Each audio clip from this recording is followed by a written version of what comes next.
మనతోని బీజేవైఎం రాష్ట్ర అధ్యక్షుడు మహేందర్ ఉన్నారు. మహేందర్ గారు చెప్పండి, ఏదైతే మీరు ఒక స్టూడెంట్ లీడర్గా ప్రస్థానం మొదలుపెట్టినారు, చిన్న స్థాయి నుంచి ఈరోజు బీజేవైఎం రాష్ట్ర అధ్యక్షుడి దాకా ఎదిగారు మీరు. అంటే విద్యార్థి రాజకీయాల్లో మీరు చురుగ్గా పాల్గొన్నారు, విద్యార్థి ఉద్యమాల్లో కూడా మీరు చాలా యాక్టివ్గా ముందు కీలక పాత్ర పోషించారు. అంటే ఒక విద్యార్థి లీడర్గా, ఒక విద్యార్థుల పక్షాన నిలబడుతున్న వ్యక్తిగా ఏదైతే హైదరాబాద్ సెంట్రల్ యూనివర్సిటీలో ఏదైతే భూములు అమ్ముదామనుకున్నారో దానిపై బీజేపీ స్టాండ్ ఏంటి, బీజేవైఎం స్టాండ్ ఏంటి?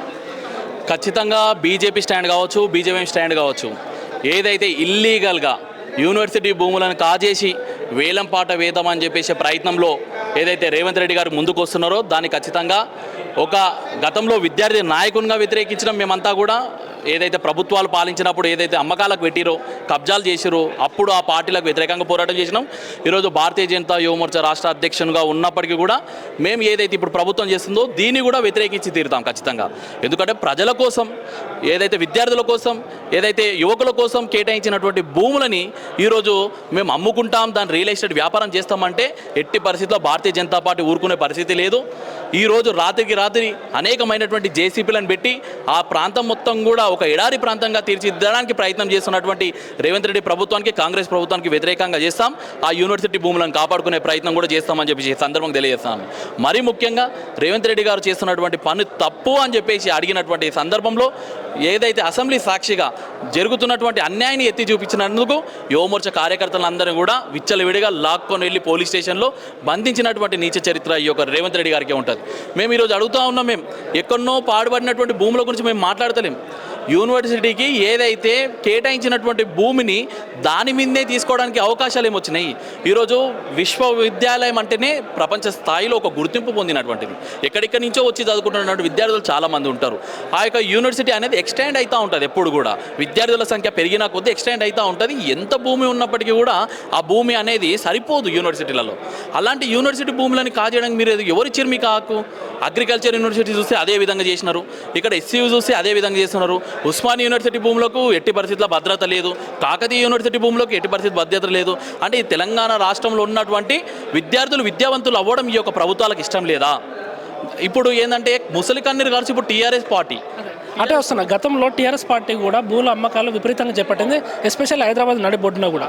సో అలాంటప్పుడు ఈ పార్టీ కూడా ఇప్పుడు బయటకు వచ్చి విమర్శిస్తుంది. అంటే ఆ పార్టీ అమ్మకం అమ్మినప్పుడు లేనిది ఈ పార్టీ ఇప్పుడు బయటకు రావడం విమర్శించడము, లేదంటే మీరు ఎస్పెషల్లీ బీజేపీ తరఫున భూముల అమ్మకాన్ని మీరు విభజిస్తున్నారా, వ్యతిరేకిస్తున్నారా, లేదంటే హెచ్సియు భూముల అమ్మకాన్ని వ్యతిరేకిస్తున్నారా? మేము ఖచ్చితంగా భూముల అమ్మకాన్ని వ్యతిరేకిస్తున్నాం. మేము ఏ గవర్నమెంట్ కానీ ఎలక్షన్ టైంలలో ఇచ్చినటువంటి హామీలకు, వాళ్ళ దగ్గర ఉన్నటువంటి డబ్బుకు పొంతన లేకుండా పిచ్చి పిచ్చి హామీలు ఇస్తే ఇదే విధంగా సర్కార్ భూముల మీద పడడానికి అవకాశాలు ఉన్నాయని చెప్పేసి ఎన్నో రోజులు చెప్తున్నాం.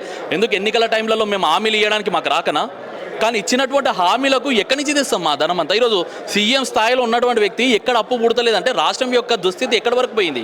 గతంలో ఉన్నటువంటి టీఆర్ఎస్ పార్టీ ఇదే విధంగా భూముల వేలాన్ని కూడా మేము అడ్డుకున్నాం. మేమంతా కూడా ఇదే యూనివర్సిటీ ఆఫ్ హైదరాబాద్కి సంబంధించినటువంటి ల్యాండ్లో నుంచి 100 ఫీట్ల రోడ్డు తీసుకొని పోయారు. ఎవరి కోసం తీసుకుపోయారు అని చెప్పేసి ఆ రోజు ఒక విద్యార్థి నాయకునిగా మేము అడిగినందుకు మమ్మల్ని జైల్లో వేసింది ఆ యొక్క టీఆర్ఎస్ పార్టీ. మరి ఈరోజు టీఆర్ఎస్ పార్టీలో ఉన్నటువంటి యువ నాయకుడు అంటారు కదా కేటీఆర్ గారు, మరి ఈరోజు వచ్చి యూనివర్సిటీ భూములు కాజేస్తున్నారని ముసలికన్నీరు గారుస్తారు. అసలు ఇందులో మొదటి ముద్దాయి, మొదటి దోషి ఇవ్వడానికి ఉన్నాడంటే టీఆర్ఎస్ పార్టీ, కేసీఆర్, అదేవిధంగా కేటీఆర్ మాత్రమే. ఈరోజు యూనివర్సిటీ దగ్గరకు వస్తే విద్యార్థులందరూ కూడా తరిమి కొట్టడానికి సిద్ధంగా ఉన్నారు. అంటే నువ్వు అధికారంలో ఉన్నప్పుడు మరి ఈ యొక్క 10 ఏళ్లలో యూనివర్సిటీ భూములకు అద్దుబందులు ఎందుకు వేయలేకపోయినావు? ఎందుకు గురించి దీని యొక్క పర్మనెంట్ స్ట్రక్చర్ ఎందుకు క్రియేట్ చేయలేకపోయినావు నువ్వంతా కూడా? అంటే ఈరోజు నీకు అధికారంలో ఉన్నప్పుడేమో యూనివర్సిటీ భూములు గుర్తుకు రాలేవు, యూనివర్సిటీ భూముల కోసం పోరాడుతున్నటువంటి విద్యార్థులు గుర్తుకు రాలేరు.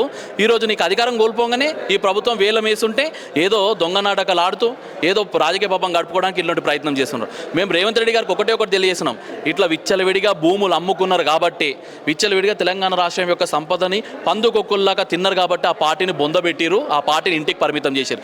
అదే ధోరణితోని ఈ యొక్క రేవంత్ రెడ్డి గారు కూడా పోవడం జరుగుతుంది.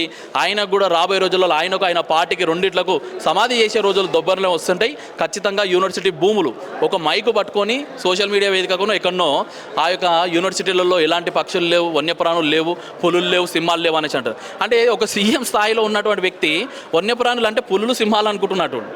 వన్యప్రాణులు అంటే ఒక అడవిని నమ్ముకొని బతుకుతున్నటువంటి చిన్న చీమ నుంచి మొదలు పెడితే వివిధ మృగాల వరకు కూడా వస్తూ ఉంటాయి. అందులో పికాక్స్ ఉంటాయి, నెమలిలు ఉంటాయి, తర్వాత దాంట్లో సంబంధించిన జింకలు ఉన్నాయి, కుందేలు ఉన్నాయి. అంటే మంచి మంచి అంటే ప్రకృతికి సుందరగాను హైదరాబాద్ లాంటి మెట్రోపాలిటన్ సిటీలో ఒక మంచి ప్రకృతిగా మెయింటైన్ చేస్తున్నటువంటి ఒక యూనివర్సిటీని అతను దోచుకు తినడానికి ఒక ప్రయత్నంలో భాగంగా ఈరోజు అబద్ధాలు మారుతున్నటువంటి రేవంత్ రెడ్డి గారు ఇప్పటికైనా సోయి తెచ్చుకోండి. యూనివర్సిటీ భూముల మీదకి మాత్రం వస్తే భారతీయ జనతా యువమోర్చా ఎట్టి పరిస్థితుల్లో ఊరుకోదు. చలో యూనివర్సిటీ అనేది పెట్టుకుంటాం, ఖచ్చితంగా ఆ యొక్క భూములను కాపాడుకుంటాం, ఖచ్చితంగా విద్యార్థుల పక్షాన పోరాడతాం. ఏ విద్యార్థులనైతే నువ్వు ఈడ్చి పడేసినావో నిన్న, ఏ విద్యార్థులనైతే మా భూములు మాకు కావాలని చెప్పేసి పిడిగుద్దులు గుద్దుకుంటూ నువ్వు పోలీస్ స్టేషన్ తీసుకుపోయి బంధించినవో ఆ విద్యార్థుల కోసం ఖచ్చితంగా మేము వస్తాం, పోరాటం చేస్తాం, ఆ భూమిని మొత్తం కూడా కాపాడుకొని తీరుతామని చెప్పి సందర్భంగా. Please subscribe to the channel and download the Politicos app from the links in the description.